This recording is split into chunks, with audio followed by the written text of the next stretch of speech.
Welcome to This Organized Life. If you're a mom, wife, or coffee lover seeking advice on how to reduce clutter and reclaim time, look no further than your host, Lori Palau, founder of Simply Be Organized and author of Hot Mess, a practical guide to getting organized. For a lot of people, clutter is their dirty little secret, but it doesn't have to be. Each week, we will share practical tips, chat with experts, and provide strategies on how to keep you organized. I hope that by sharing our stories, you feel a little less alone and more empowered to tackle the areas that are holding you back. So let's get started.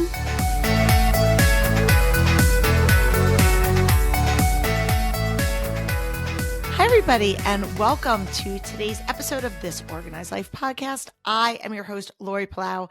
And guess what, guys? I'm coming to you today solo.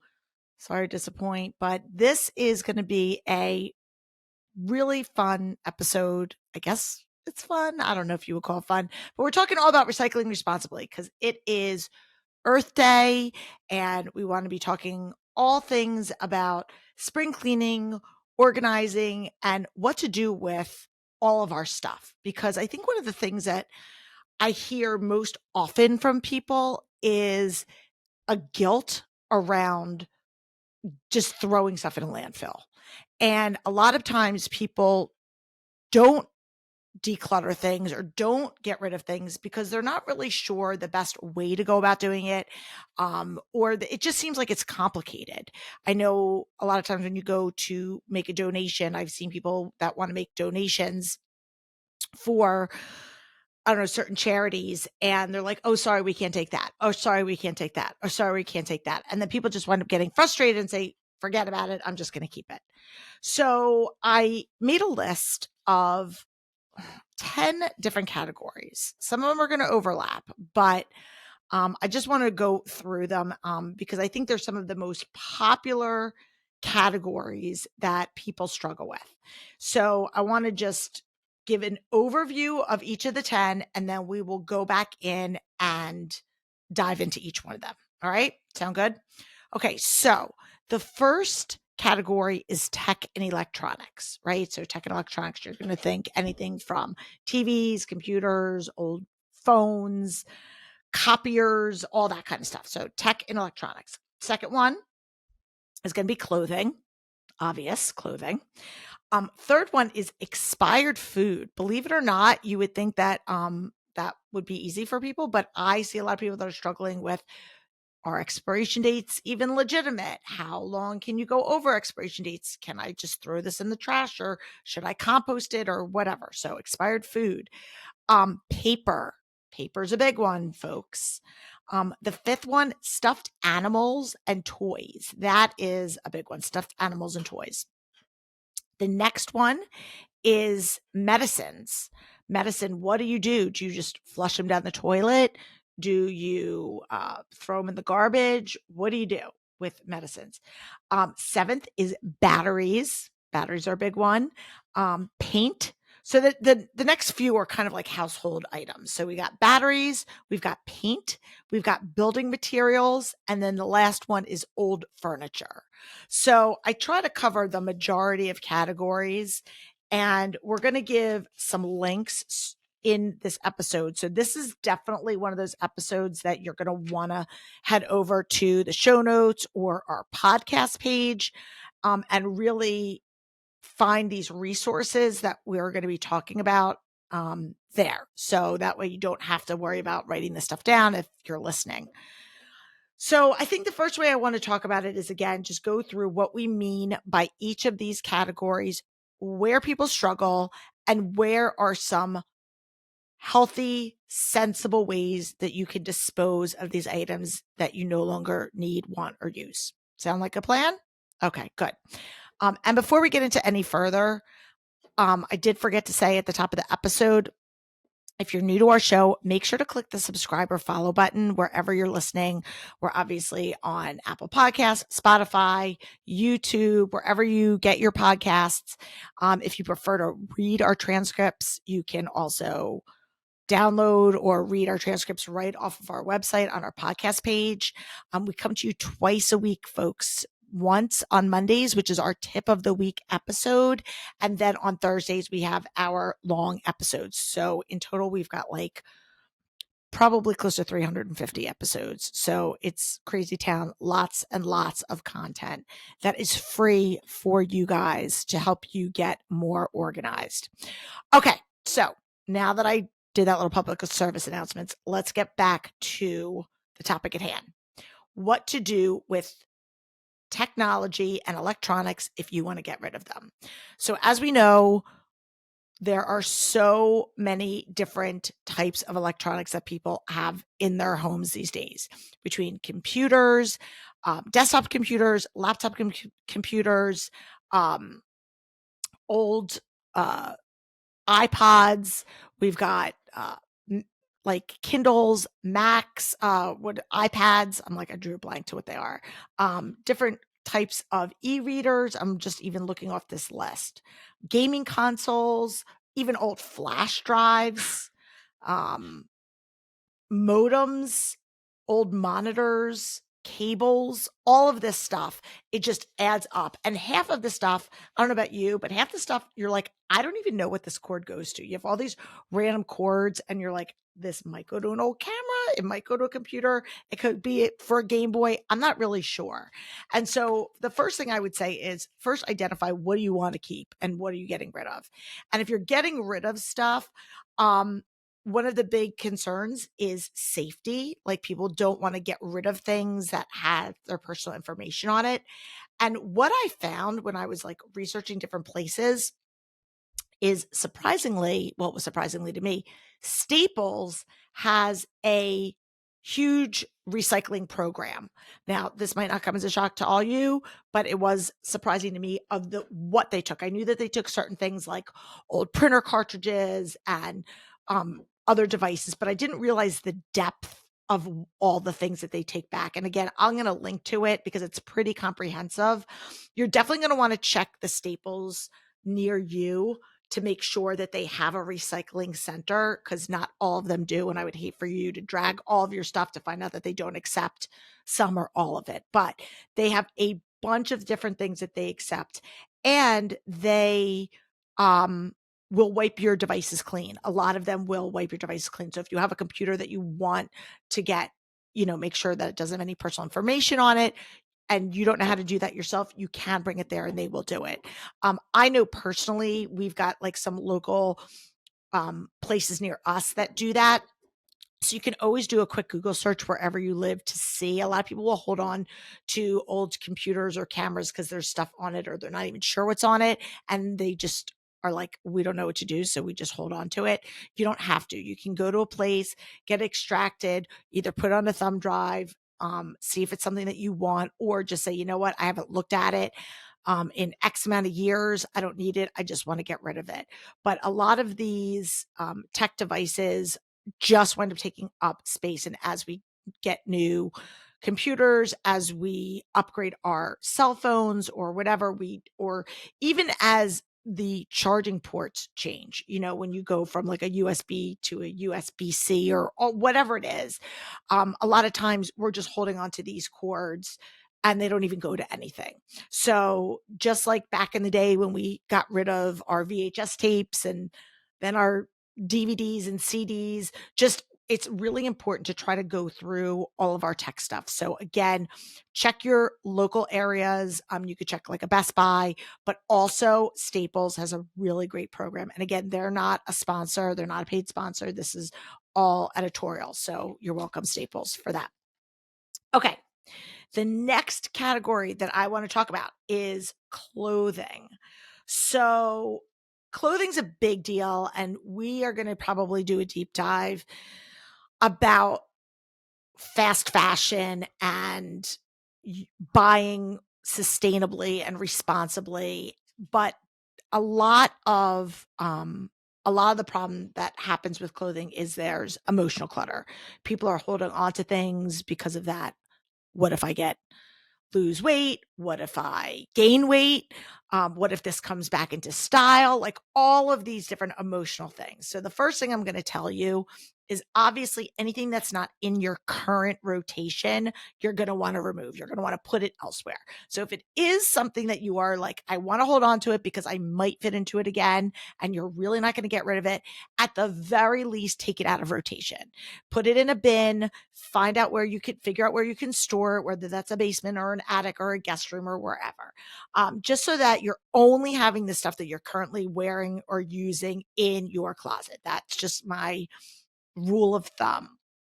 But when it comes to clothing, one of the things is that you can utilize a lot of online consignment stores or thrift stores, places like ThredUp that will send you a bag. You could send their stuff back.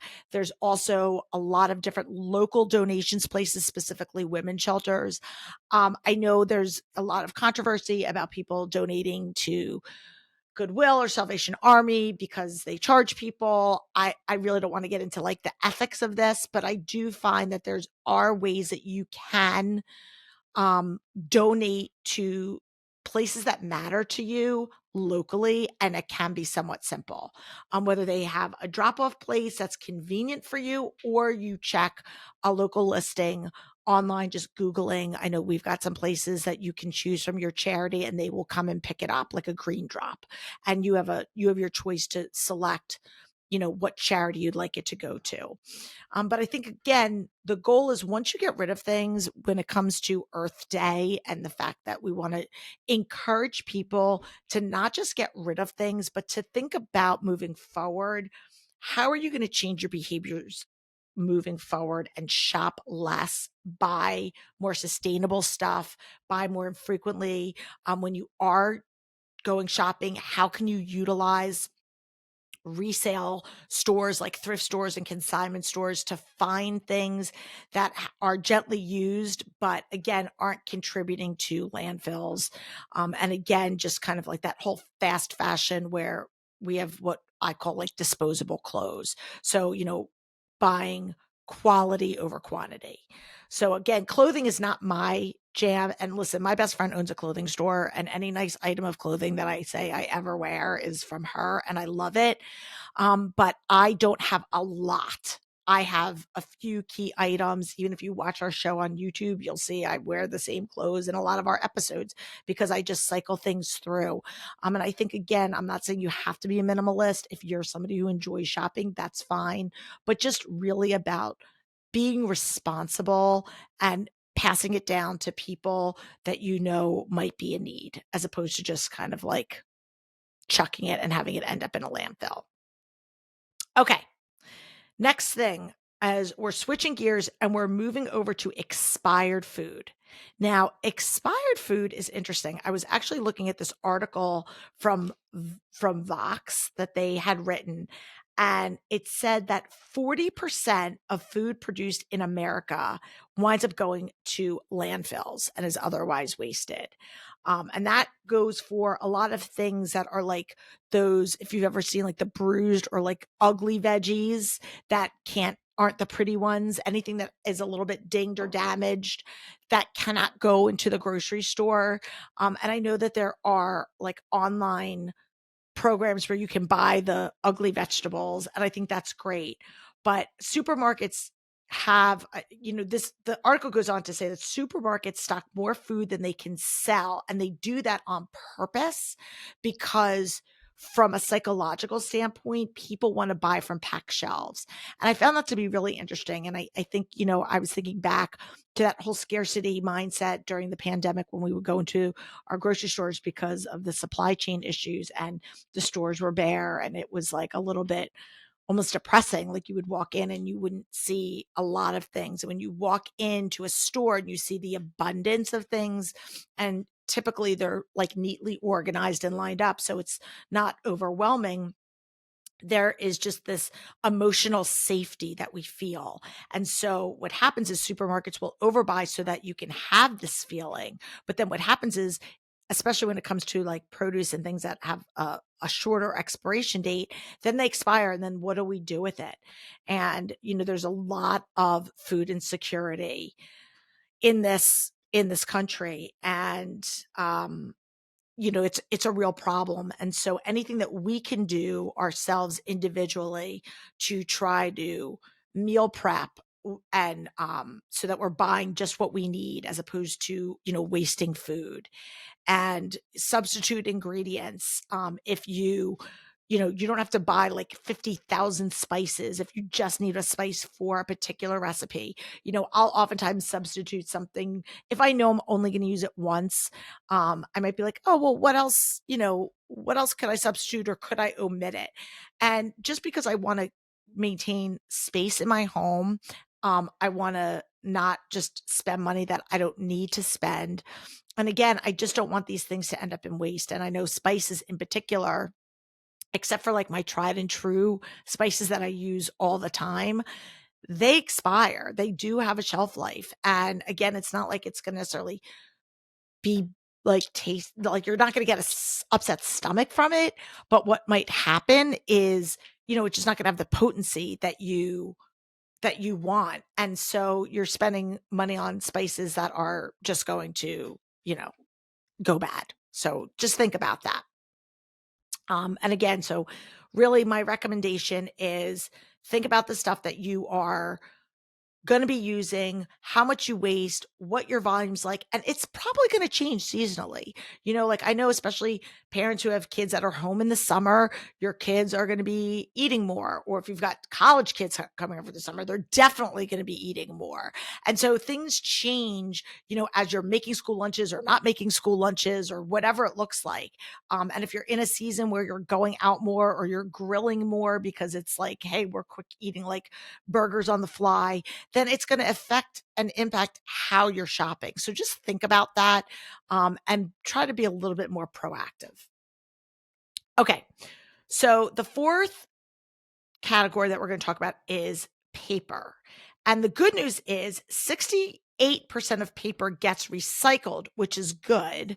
But I was reading an article from the folks over at DocuSign. They're like a online digital signature company. Again, they're not a sponsor of our show. And they were talking about what else we can do at home or in our offices to reduce the amount of paper that we use. One of the things is if you have a two-sided printer, print on both sides of the paper. A lot of times we're printing things at home just for our own purposes, whether they're an article we want to read or, something that we're working on, if it's a project for school or work and, maybe a presentation, and we'll just print on single side. And if your printer has the capability to do double-sided, that would significantly cut down on our paper waste. The second thing is go paperless when you can. Again, I've tried to get really mindful of what I print out. I obviously do a lot digitally. The majority of my work is done digitally. I type up my show notes digitally. I do my contracts digitally. All of my writing is done digitally. And yes, there are times where I want to print it out so that I can see it and make actual handwritten edits. But a lot of times that isn't necessary. And so I am really trying to be way more proactive saying, can I edit this electronically?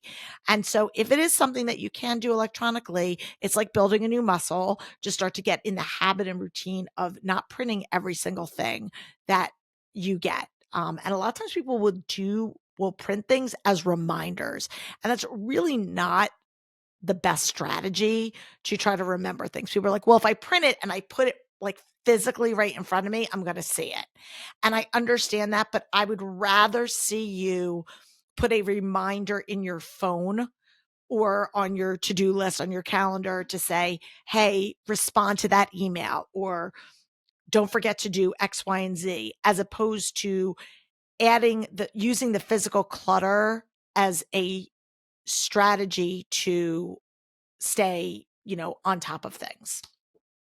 And that really just goes with my third one, which is really about embracing technology.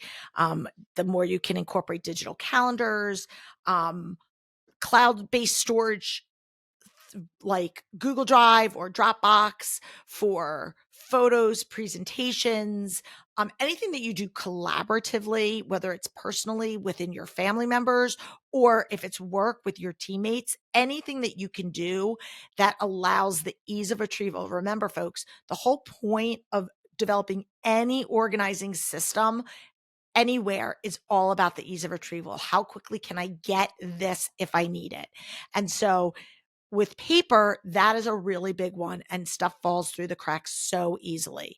So if you can start to try to incorporate more digital usage and technology versus relying on paper, and it will also help the environment. So there you go.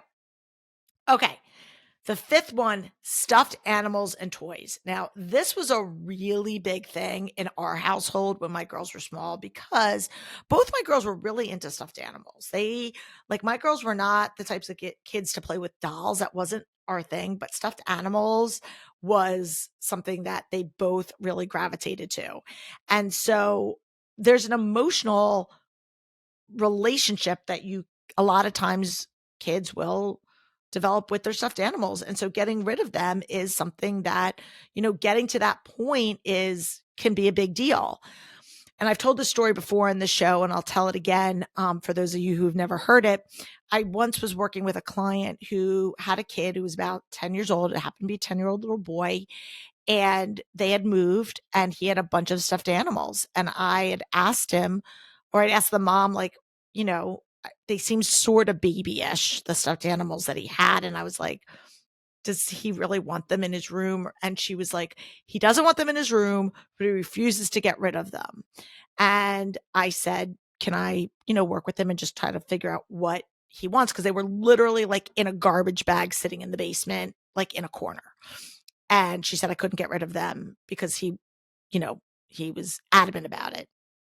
And so when he came home from school, I was talking with him and asked him, if he wanted them in his room. And again, he said, no, he didn't. They were stuff from when he was younger. And I asked him if we could donate them or we could get rid of them. And he said, no. And I said, why? And he goes, well, I don't want them to end up in a landfill. And this kid's now a Gen Zer and obviously very mission driven generation. And I love that. That was his rationale. It wasn't that he was even as emotionally attached to the stuffed animals, but he didn't want to be contributing to waste. And I said, well, what if we were able to donate them to either the SPCA for the animals that were in there, or we were able to donate them to the police and fire rescue because there are programs for stuffed animals for emergencies where they accept for kids that come in crisis. And there's obviously certain, parameters. So you're going to want to check your local listings where you are. And his face lit up and he loved the idea. And he said, absolutely. So it wasn't so much that he was so attached to the thing, but it was what was going to be the result if he donated the thing. And so sometimes when you have somebody that is bottlenecked with making a decision, it really is because they're just not sure of the healthy or appropriate way to dispose of something. And so again, I'm going to encourage you to check your own local area, your local listings for SPCA, your local fire and police departments. Again, there are some parameters of things they will and won't accept. A lot of times they will accept used, but you might just need to clean them. But again, it doesn't have to be you're just throwing them in the trash. So put that as an option out there, especially to your kids, and empower them to make an impact in the lives of somebody else that might really need it. All right, we're about halfway through our list. And the next one on our list is medicines. So medicines are a big one because people are constantly asking me, how are they supposed to dispose of expired medicines? And so I was reading an article that was published by the FDA in 2021. That was the most recent one that I could find. And they said a lot of pharmacies have, you can donate them back if you have old medicines. You can always recycle the plastic container. So the first thing that you could do is if you have medicines that are expired, you can take all of the medicines and put them into like a Ziploc bag and just recycle the plastic containers. That's like a no-brainer. Check your local areas for drug take back days that, again, I know it doesn't always align. Like when I'm in the mood to declutter and get organized, if it's not in alignment, I want to find something that's like now. I'm like, I want it out now. I completely understand. But if you're thinking about maybe tackling a specific area, a medicine cabinet, just do a quick search and say, does my local area have any drug take back days? And again, your local pharmacy might have it as an ongoing thing, because a lot of pharmacies do. So just double check and see, that way you have a specific call to action of what to do. And again, I saw mixed things. I'm going to be totally honest, guys, about flushing stuff down the toilet. I've never really done it. I've seen mixed things. Some articles said you can flush things down the toilet. Other things said don't flush things down the toilet because it can go into the water stream. So I am not taking a stance on that either way. What I am going to tell you, though, is I do encourage you at least once a year to go through your medicine cabinet. Even things that aren't prescription. It just could be like Tylenol, Motrin, cold and flu medicine, over the counter stuff. This stuff does expire. And it also gives you the chance to replenish. If you know, like, oh, allergy season is upon us and I'm out of allergy medicine, I can run to the pharmacy and pick that up. So get in a practice of at least going through your medicine cabinets once a year. And then again, check your local pharmacies, ask them about their, what to do with the expired medicines, and that way you can recycle responsibly. Okie doke. Batteries. So batteries was interesting because this was a whole rabbit hole. I'm not going to lie, because there was non-alkaline batteries, alkaline batteries, all of these things, how to dispose of this one. You could dispose of this one this way and this one another way. Lowe's or Home Depot have, apparently you can dispose of the bigger batteries, like any bigger batteries that you have.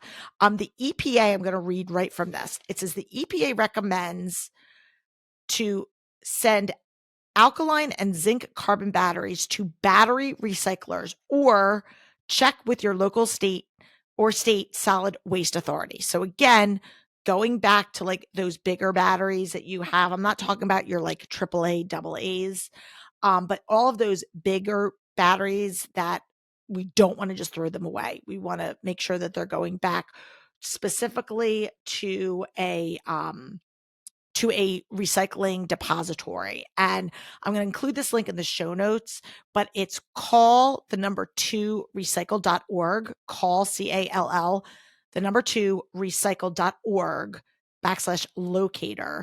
And that should be able, you can plug in your zip code and you should be able to find out where near you can donate or recycle batteries responsibly. Again, I saw some mixed things. Some things said your AA batteries, you can throw them in the trash. Other places said that you can't. I'm probably going to get hate mail. I will tell you guys, I throw them away in the trash. Just my regular everyday batteries. I do. Not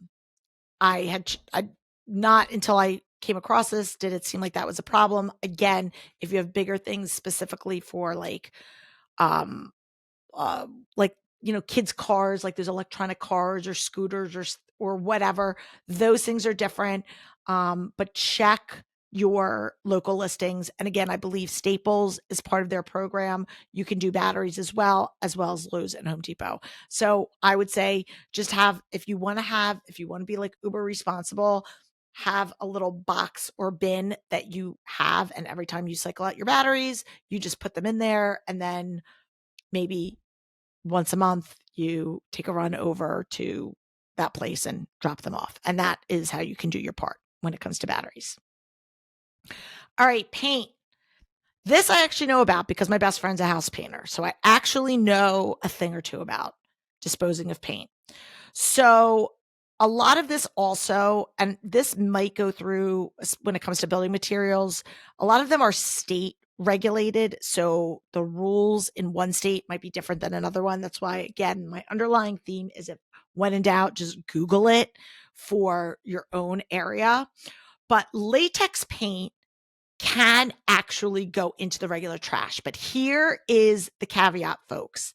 It has to be dry. It has to be dried out. You are not allowed to throw liquid paint away. Kitty litter, if you did not know this, kitty litter will dry out paint. So if you have an old paint, either it's old and just you're not using it, or it's like a color that you're not going to use or whatever, you can open it up, throw kitty litter in the can.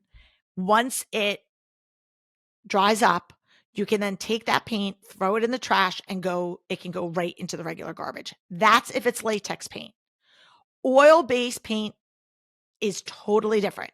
That needs to go with hazardous waste, and that goes along with like turpentine and other of those strong chemicals.